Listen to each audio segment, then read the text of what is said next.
وہاں حج عمرہ نصیب کرے۔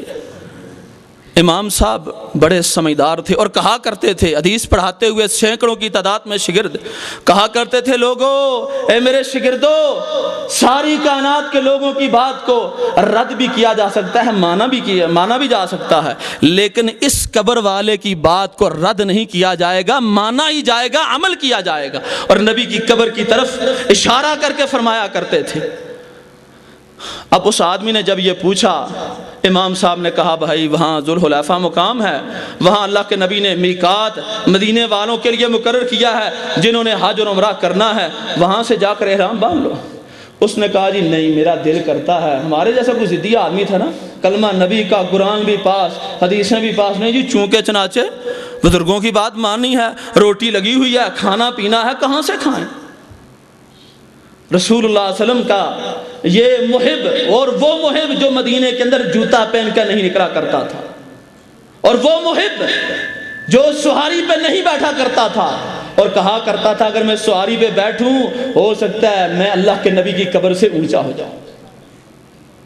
اور بھائیو، جس نے نبی کی ایک حدیث کے لیے، ایک مسئلے کے لیے اتنی مار کھائی ہے، بازو مار کھا کھا کے ایسے ہو گئے پھر ساری زندگی اوپر نہیں ہوئے۔ اور ہر مدینے کی گلی میں یہ کہا کرتے تھے، من عرفنی فقد عرفنی ومن لم یعرفنی وانا مالک بن انس۔ جو مجھے جانتے ہو تو جانتے ہی جانتے ہیں، جو نہیں جانتے وہ جان لیں۔ اس کی داڑھی بھی مونڈ دی گئی ہے، چہرہ بھی کالا کر دیا گیا ہے، ساری زندگی سواری پہ نہیں بیٹھے، آج سواری پہ ظالم حکمران نے بٹھا بھی دیا۔ اور بھائیو، زندگی میں ایک حج کیا، کہا اس لیے بار بار نہیں کیا کہ کہیں وہاں موت نہ آ جائے، دل کرتا ہے نبی کے شہر میں موت آئے، اتنا محب تھا۔ اس آدمی کو یہی کہا، اس آدمی نے کہا، ٹھیک ہے آپ کی بات درست ہے، لیکن میرا دل، میری محبت کا تقاضا یہ ہے، میرا دل کرتا ہے میں قبر رسول کے قریب سے احرام باندھوں اور یہاں سے پھر میں تلبیہ پڑھتا، حج عمرے کی نیت کرتا، یہاں سے جاؤں۔ امام صاحب نے اسے کہا کہ بھائی، اللہ کے نبی صلی اللہ علیہ وسلم جب عمرہ کرنے کے لیے گئے، حدیبیہ کے مقام پہ روک دیے گئے، اللہ کے نبی نے وہاں سے احرام باندھا اور اس کے بعد پھر دوبارہ عمرہ قضا ادا کرنے کے لیے گئے، پھر وہاں سے 4 عمرے کیے آپ نے، وہاں سے احرام باندھا اور پھر آپ نے 9 ہجری کو 8 کو مکہ فتح ہوتا ہے، 9 کو آپ نے امیر حج حضرت امیر المومنین حضرت ابو بکر صدیق رضی اللہ تعالیٰ عنہ کو امیر حج بنا کر بھیجا، ان کو بھی حکم دیا ذوالحلیفہ مقام سے جا کر کیا کرو، احرام باندھو۔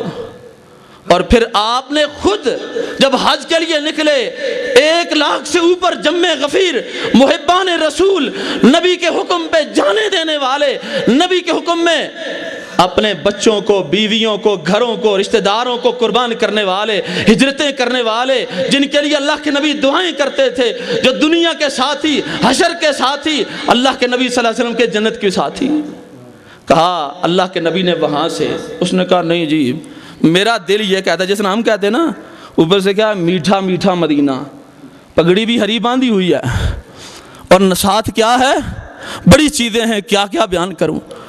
اور بھائیو، نماز کے اندر بھی تبدیلی، دین کے ہر مسئلے کو مسح کر کے رکھ دیا ہے۔ اصول کرخی میرا شبیر بھائی ہے، اس کے پاس موجود ہے، اس کے اندر یہ اصول لکھا ہوا ہے کہ جب ہم کسی مسئلے کو قرآن حدیث سے دیکھتے ہیں اور وہ مسئلہ قرآن حدیث سے ٹکرا رہا ہوتا ہے، کیوں جی حضرت نہیں، اور ہم پہلے اس میں تعویل کرتے ہیں، کوئی نہ کوئی تبدیلی کرنے کی کوشش کرتے ہیں، اگر تبدیلی نہیں ہوتی تو ہم امام کے قول کے مقابلہ میں نبی کی حدیث چھوڑ دیتے ہیں، رب کا قرآن چھوڑ دیتے ہیں، اسے منسوخ قرار دیتے ہیں۔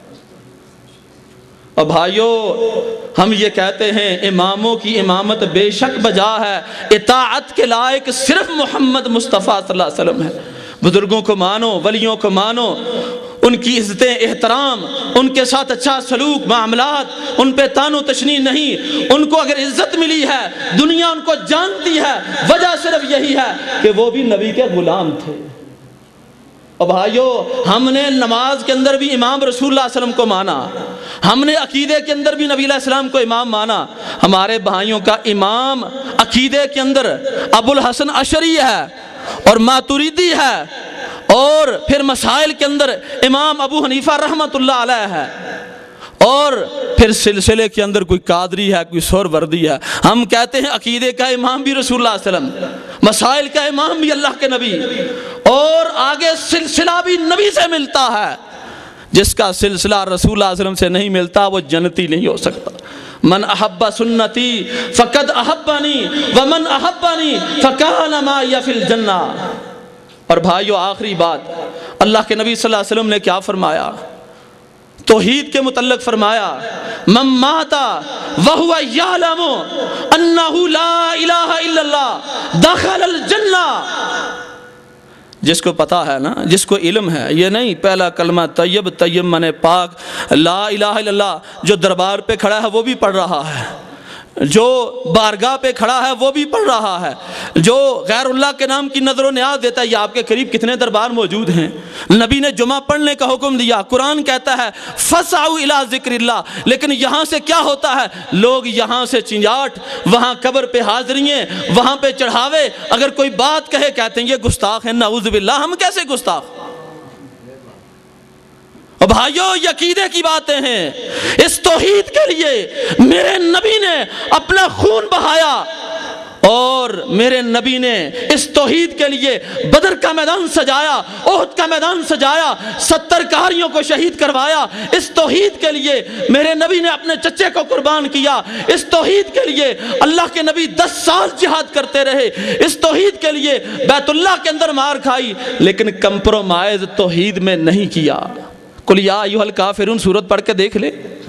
ہم کر لیتے ہیں، کوئی نہیں تکلیف آئی ہے نا، انہاں بزرگاں کو توحید لے آؤ ٹھیک ہو جاؤ گے.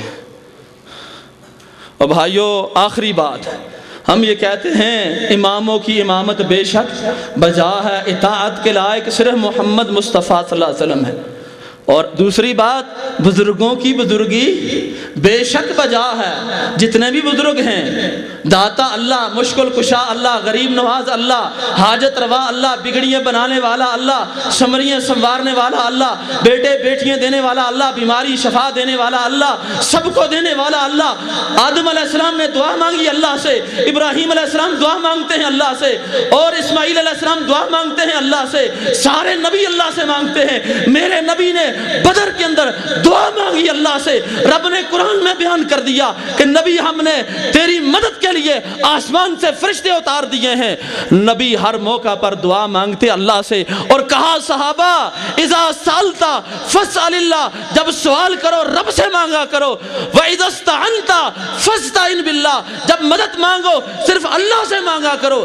اللہ کے علاوہ وَمَن نَصْرُ إِلَّا مِنْ عِنْدِ اللَّهِ، اللہ کے علاوہ کوئی اور مدد، کوئی اور کیوں جی؟ بیٹا بیٹی ہیں، مشکلات تکلیفیں، پھر ہمیں کہنا پڑتا ہے بزرگوں کی بزرگی بے شک بجا ہے، حاجت روا مشکل کشا ایک خدا ہے. بس سمجھ آگئی نا بات، کہ یہ ہمارا عقیدہ ہے، یہ ہماری دعوت ہے.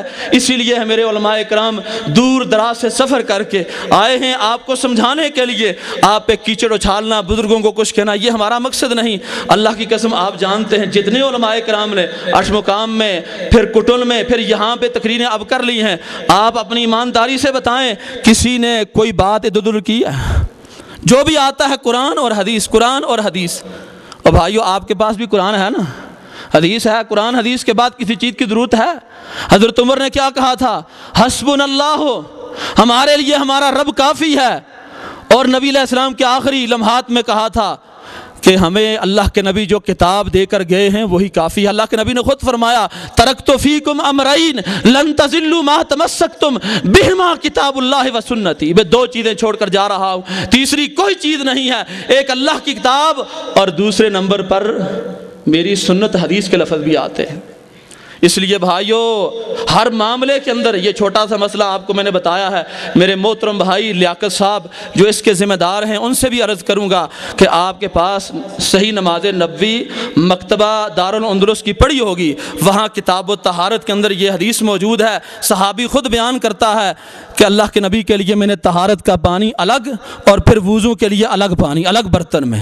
تو یہ بھائی جو معاملہ چل رہا ہے، اللہ مجھے اور آپ کو نبی کی نافرمانی، اللہ کی نافرمانی سے بچائے، صحیح مطیع اور فرمانبردار بنائے، ہماری دنیا بھی بہتر کر دے، ہماری آخرت بھی، ہمارا آنا یہ دور دراز سے سفر کرنا سب کا قبول فرمائے۔ وما علی الا البلاغ المبین۔